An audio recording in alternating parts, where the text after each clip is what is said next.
now like to do like think of like what's next in my life, and you don't really want to go to college, here are some options for you.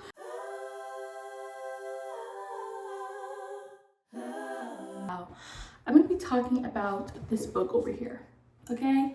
How to Money by Jean Chatzky, Catherine Togel, and her money team. Because honestly, let me just really focus on it. Honestly, I read this book recently just because, you know, I wanted to know more about money, okay? A lot of us, maybe not a lot of us, but if you've grown up in a house where maybe you weren't shown the best way to finances, money, all of that things, you weren't maybe even financially stable, so you have no idea what it means to be financially stable, this book is going to be so helpful for you. All right, I definitely grew up in a household that like did not know, I mean, on my part, didn't teach me at least the needed skills to understand money and how to earn it, besides from just working, and how to save it and how to invest it, like, or all that stuff. Honestly, this book goes over every single thing that you could possibly be thinking about from the age of like, I'm going to say generally maybe middle school, high school, really high school and beyond, like from your first job and beyond, because honestly at the age of 22 this book was still super helpful. So I wanted to kind of just talk about some key points that I just feel like are going to be really good for anyone that is looking into the world of adulting, beginning their idea of adulting, okay? Whether it's getting your first car, moving to your first place, getting your first job, this book is just going to be all that stuff. How to get money, job, apartment, college, after college, all that great stuff. It's super helpful, honestly. And I feel like no matter, probably people who are even in their 30s could still use like tips and advice from this, because it goes deep, I feel like.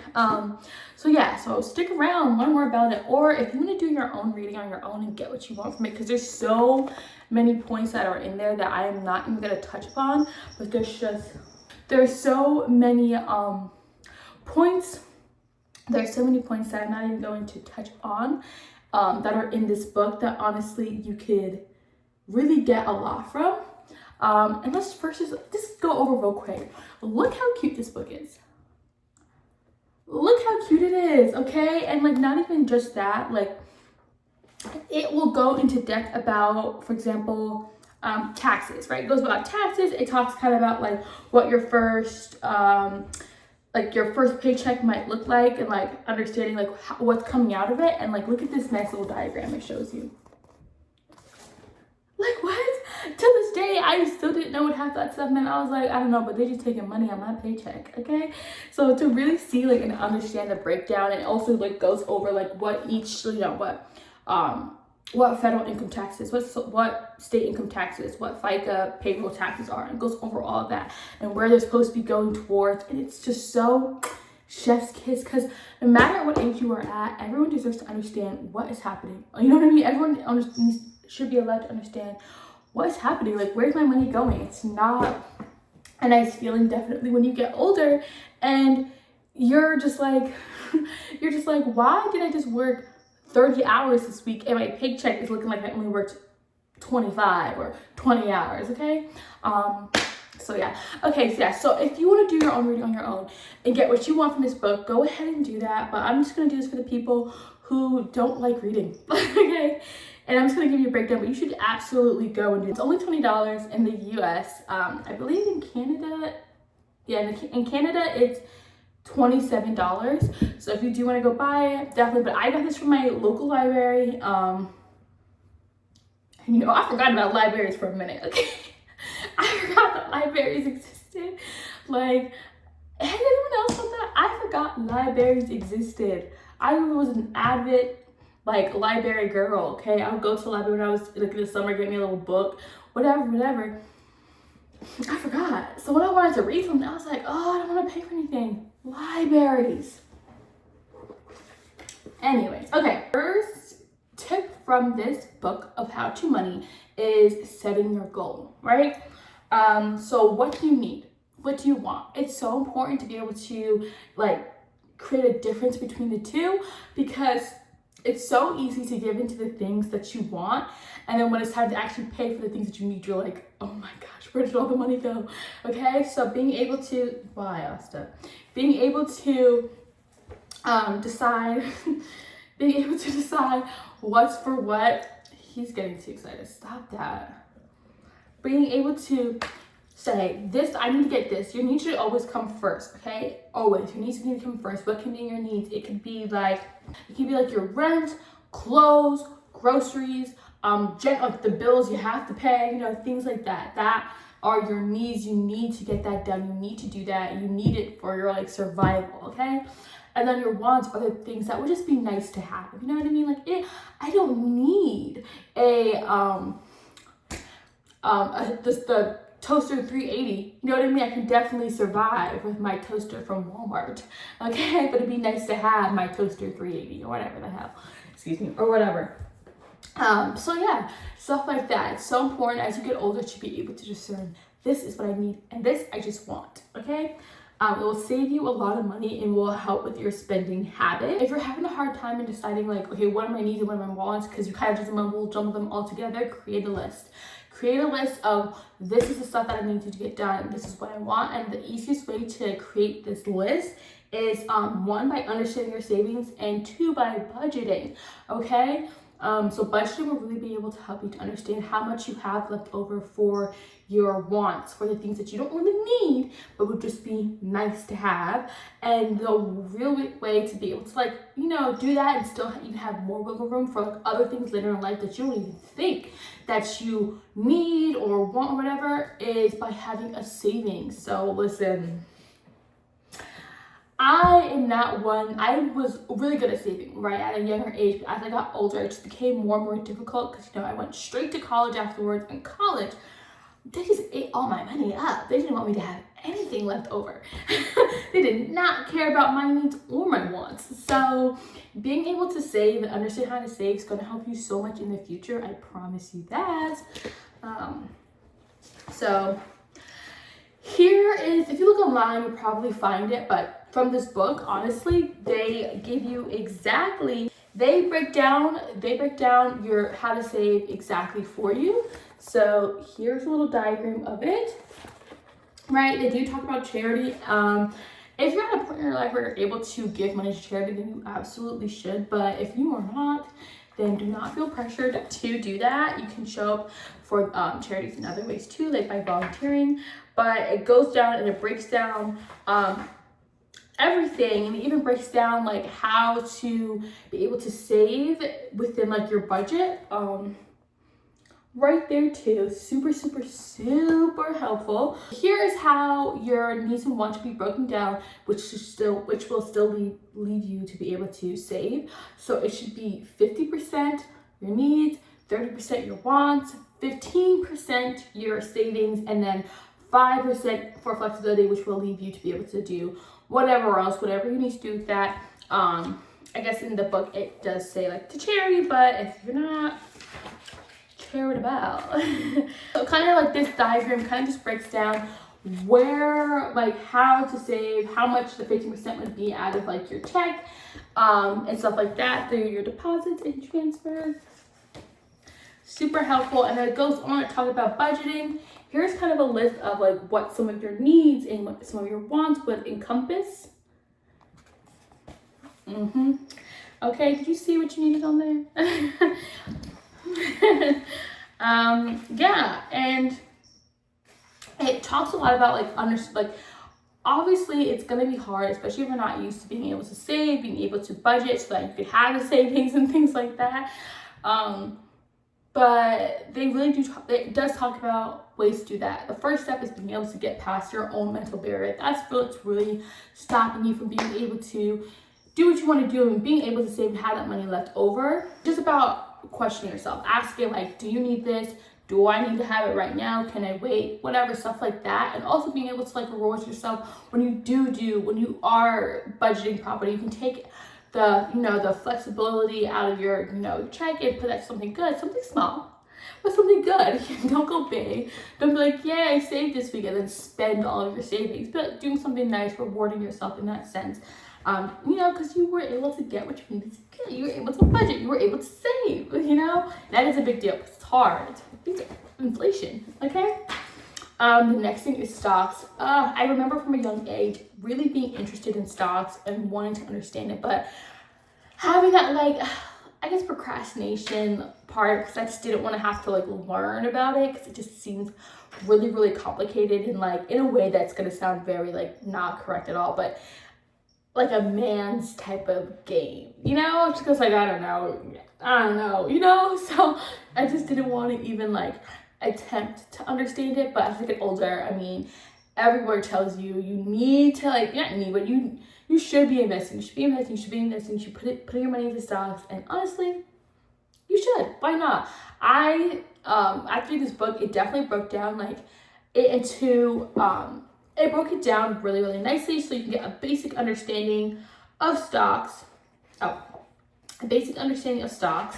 Right? First, just going and giving you the definition, what are stocks, right?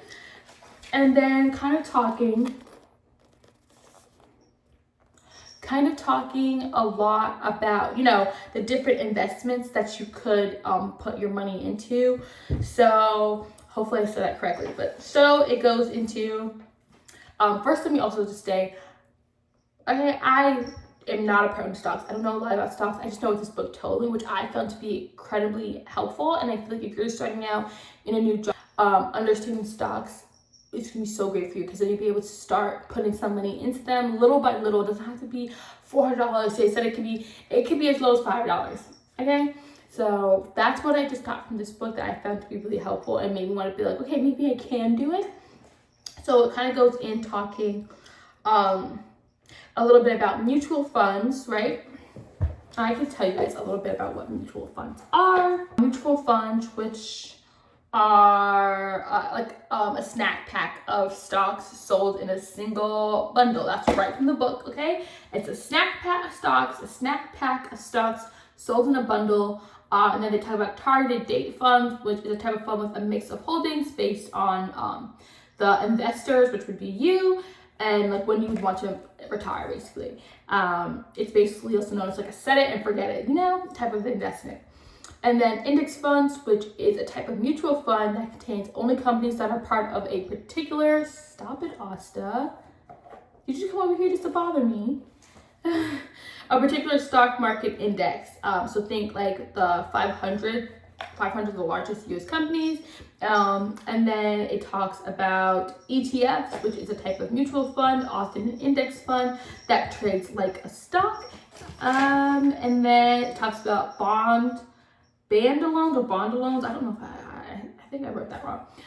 Which is a loan to a corporation or government, and it pays interest to you. Basically they pay interest to you. And then there are also SRIs. So SRIs are socially responsible investing. It also collects sustainable responsible impact investing. It's sustainable responsible impact investing.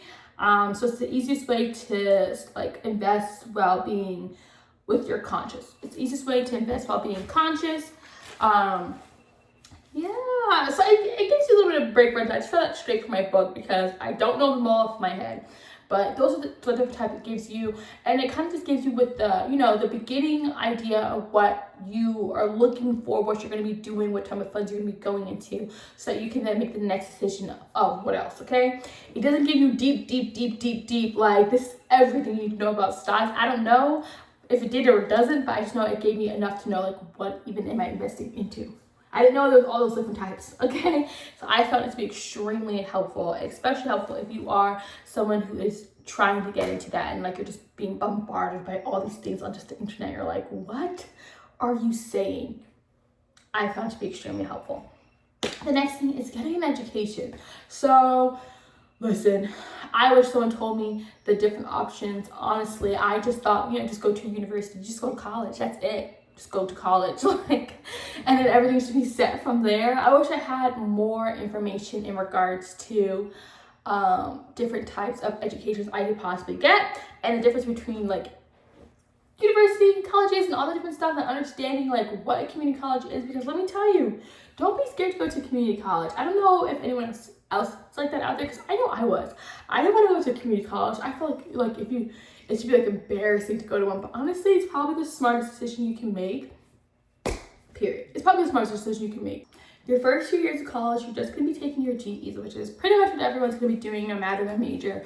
Really, you're probably going to have some sprinkle of like your actual major classes, like your classes that are like directly related to your major.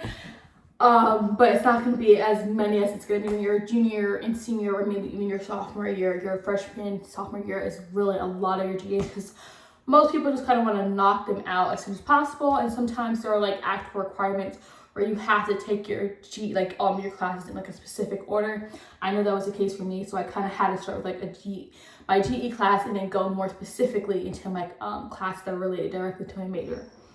So yeah, that's the first thing. So if you go to a community college, there's two things, right? So one, a university is bigger than a college. It offers a bachelor's degree as well as an advanced degree. So sometimes they have like a master's programs or doctorate programs. So I went to a school that was really known for like their teaching program. So a lot of their master's programs were mostly related to people who were in some way interested in education. And they can be public or private. What I believe is that public schools tend to be more expensive.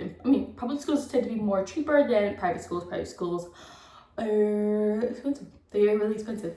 So that's a really important decision, especially if you're going to be paying it yourself or going half-fees with your parents, which I did. I went half-fees with my parents. That's why I was broke in college. Or if your parents pay for everything, then yeah, do what you want. Go to that private school. Go to the private school. Why not? Anyway, so yeah, public college, that they are typically known as a 2 years junior or technical college. They are cheaper than 4-year colleges and offer 2 main paths, which I learned directly from this book. I didn't know. I just knew most 2-year colleges to just be like a way for most people to be able to transfer to other colleges, and that's what they're known for. They have 2 main career paths, are career training and transfer programs. So the career training programs offer you specific training in a specific career. So that can be like dental hygiene, early childhood education, and other things too, as well as other things too. And then they can lead to like a certificate or a associate's degree, or a associate's degree, right? So then transfer programs, they are just general classes, kind of like your GE classes, before moving to a 4-year university, where you'll receive like a bachelor's degree, whether it's in arts or science. And yeah, you'll earn like your associate's degree from those 2 years from college. And one of the most important thing that I've seen or had friends or heard people just have trouble with, it's just like the credits transferring. That's a big thing. So you definitely want to speak with your academic advisor about that if you are looking to transfer, especially if you have an idea of the school that you want to transfer into, so that all of your credits transfer. It sucks if not all your credits transfer and you end up having to take a class you took again, and imagine it being like 3 or 4 classes. Like, okay, so definitely be on top of that. But yeah, so those are the 2 different options for college. You can go to a university, you can go to a college. They are really great, especially if you're just going to a community, because it's cheaper and you can get the same type of education that you would get at a university and then transfer into a university. That's what you want to do. It's so smart. You're really not missing out on anything. Yeah, that is something that I personally wish I did. I wish that I went to a community college first and then to a university. Like, I don't know why I had to spend that extra money and take out the extra loans just for that. And then the book also just goes on even deeper, just to speak more about, different types of loans, scholarships, scholarships, things like that that you can do if you are going to be, you know, paying half with your parent or your parents paying, and you care about how much, you know, is coming out of their pockets or whatever, and or they just want you to, or you want to. They talk about all the different types that you can look into, as well as in general, you should look on your school's page to see what type of scholarships you can apply for. Yeah. And then my last thing that I feel like is super important if you are, you know, going into college, or even like if you are now looking to do, like, think of like what's next in my life, and you don't really want to go to college, here are some options for you. So one is an apprenticeship. So basically you'll learn skills on the job, you can get paid. It's a common trade for trade workers. It's common for trade workers. So this could be like carpenters or electricians. And then there's boot camps. Typically they're short term. There are intensive programs, and their goal is to get you career ready. So that's another option, as well as the military. I feel like a lot of us when we're in high school, you see the people come in with like their booths, and they talk about the military programs. And even in college, sometimes they'll have people come to campus, and you know that can still be an option for you even after you go to college.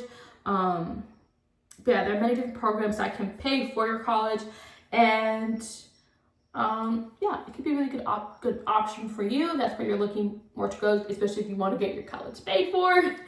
But I don't know much about that. And then there's trade school too. It can lead to an associate's degree in many different fields, such as medical assisting and the culinary arts, etc., etc., etc. If you want to know more, read about it in the book.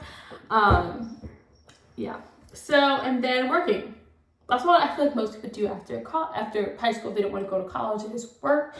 Yeah, it's a great way to earn money, great way to save money, especially after reading the book or understanding budgeting and understanding saving. It's really a good way to save money for your next venture in life, whether or not it is college, because it doesn't have to be, okay? College is not the end all be all. You can make money if you know what you want to do in life. You can make money, you can still be successful, you can figure it out. Do not feel rushed or feel like you have to go right away because everyone else is going. Who cares about what everyone else is doing, okay? Half of us went to college and we don't have jobs, okay? So chillax, it's okay. But overall, it's just such a helpful book. I really feel like if you are ready for the next phase of your life, you're getting ready to start adulting, you want to start being more independent, this book is just so helpful with that and getting understanding, especially if you don't have someone in your life to be there to give you the advice you need and to kind of show you the ropes. Honestly, save yourself the time, save yourself the struggle, read the book. Even if you have to just skim it. It's not that long. It's like 200 pages. You can read that. You got that. So yeah, thank you guys so much for watching my video. Please subscribe, follow, and please read this damn book. Okay, it is such a one-up. All right, thank you guys so much for watching my video. Bye.